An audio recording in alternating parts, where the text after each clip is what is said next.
Character assassination. The deliberate act of twisting or ruining a character's personality, motivation, and reputation, making them act inconsistent or unlikable for the sake of the plot and to diminish them. The modern world of entertainment has seen more examples of character assassinations than you are ready to shake a stick at, but I'm not here to talk about all of them because we'd be here for basically the rest of the year. I am, however, happy to narrow down the search to one particular place I am an expert at. 40 years of characters and concepts in this franchise being shuffled around like a deck of cards means unfortunately somebody is going to draw the short straw and get absolutely done dirty by the writing team. Yeah, okay, he's not on this list, but sadly there are a lot of fan favorite characters that are here. Now, a couple of disclaimers out of the way. This list may not be complete because even I have not seen everything Transformers related, and of course, spoilers for a lot of different Transformers stories. You have been warned. We'll get this ball rolling by talking about a beloved character from the Japanese side of the Transformers series, and that being Starsaber, the Autobot commander in the Japanese exclusive series Transformers Victory, and a character that decided to raise a young human boy as his own after he lost both of his parents to the Decepticons. So how did IDW Publishing handle this robotic Superman of a character?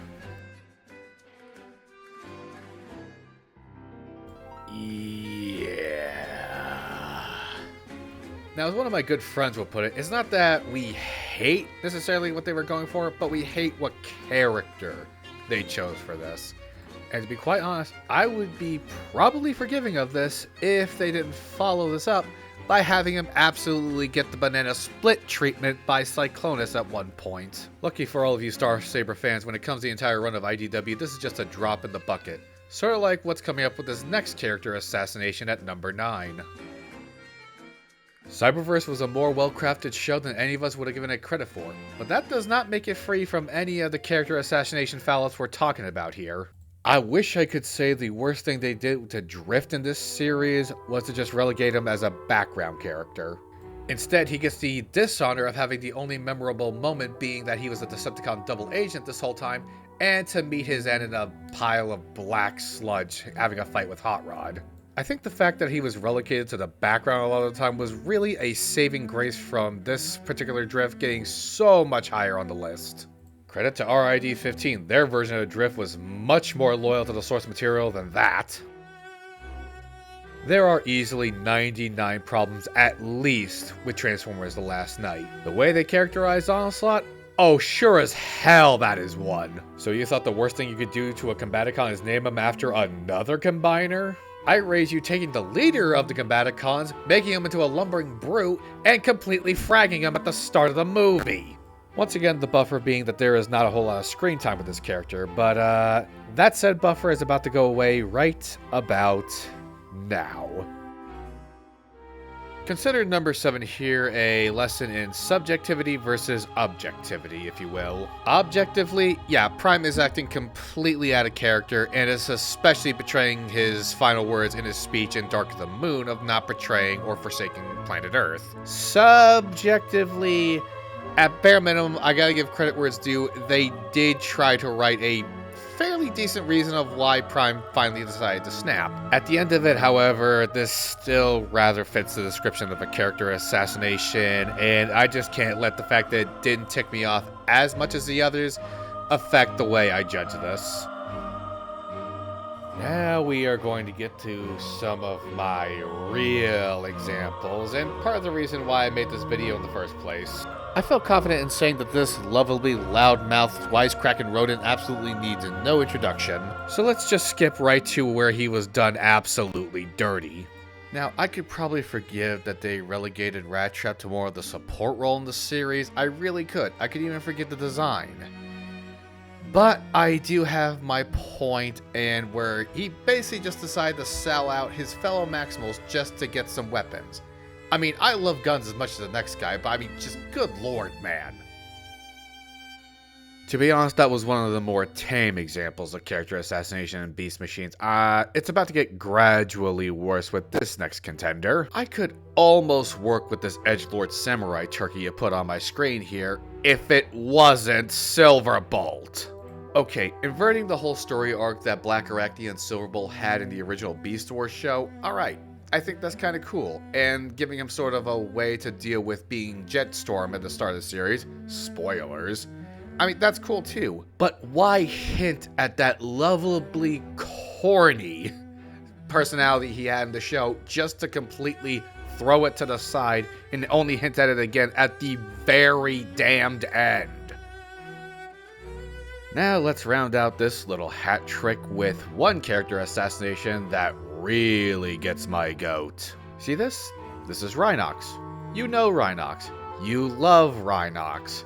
We do not love what Beast Machines did to Rhinox.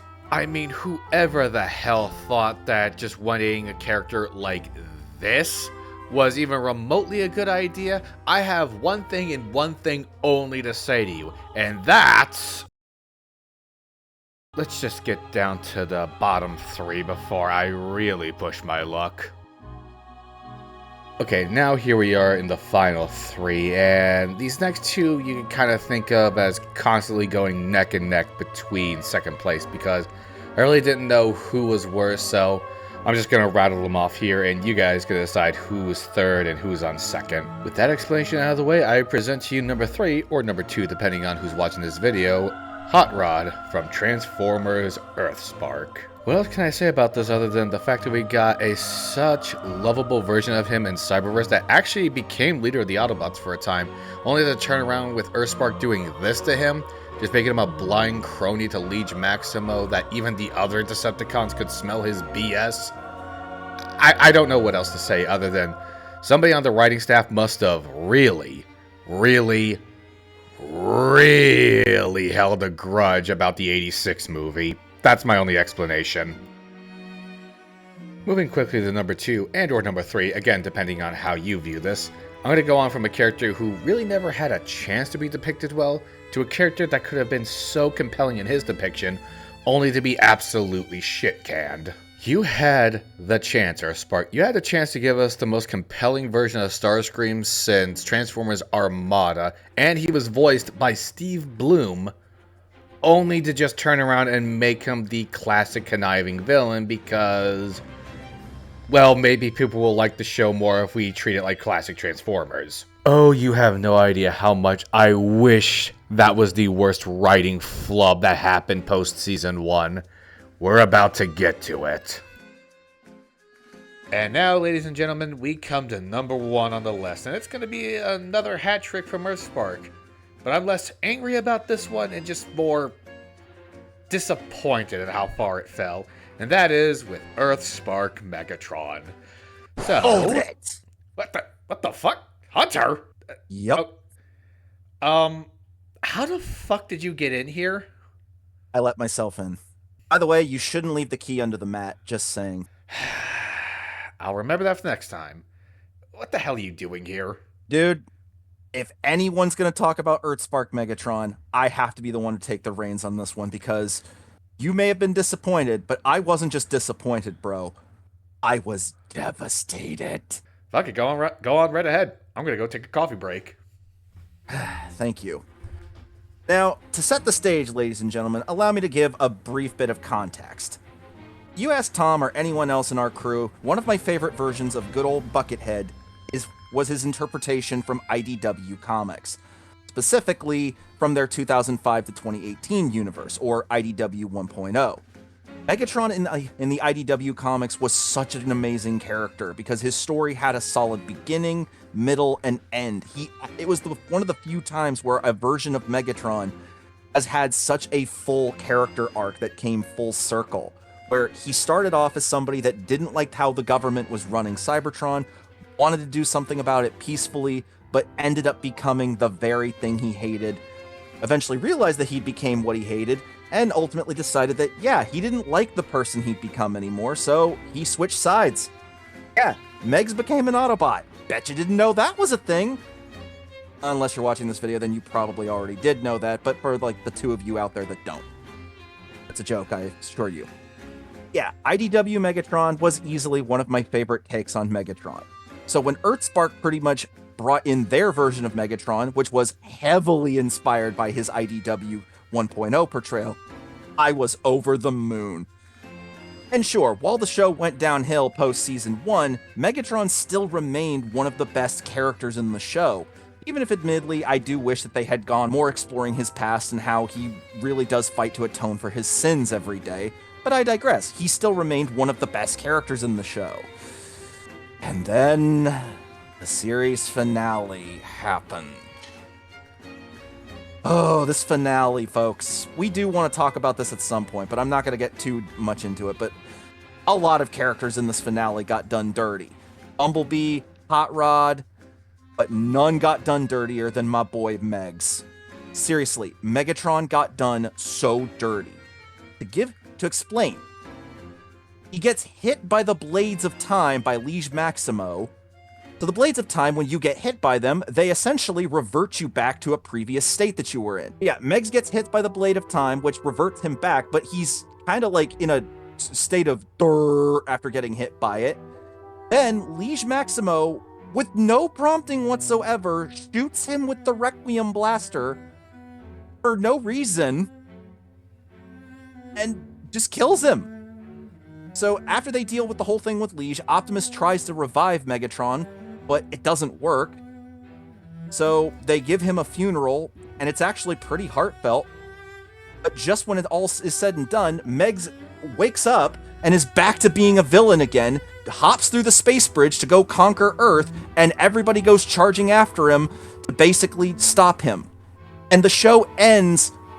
The show literally ends on a joke, ladies and gentlemen. It's like they took one of the best characters in the show, took all the character development that he had for 3-4 seasons, and just chucked it out the fraggin' window because fuck it, we don't care about this show anymore. Or at least that's how I felt. Yeah, that end screen with Mo giving like a whole thing with her fingers. That might as well be the middle finger salute, ladies and gentlemen. That's how pissed off this made people. Ugh. It's like Nickelodeon, Paramount, you dropped the ball with this show. You shouldn't have brought on the writers post-season 1 that you did, but you did, and as a result, you took a show that could have been amazing, and you made it dog shit. I hope you're proud of yourselves. You ruined my boy. You good? I think I popped the blood vessel. Give me a minute. I'll prescribe you a little bit of the Irish Gold. You know what? Give me a swig. Here you go, buddy. And actually, thank you. This is now long enough to get some ad reads. Welcome, bud. Ugh. This hurts, Tom. I know. Well, I guess you won't be needing me anymore since this is pretty much wrapped up. So with that, I bid you all adieu. Have a lovely, lovely day, because you're all lovely, lovely people. This is Hunter from the Game Tavern and my NTF Ultra Goji fan channel, saying sayonara. Thanks. You even saved me the trouble of doing the outro.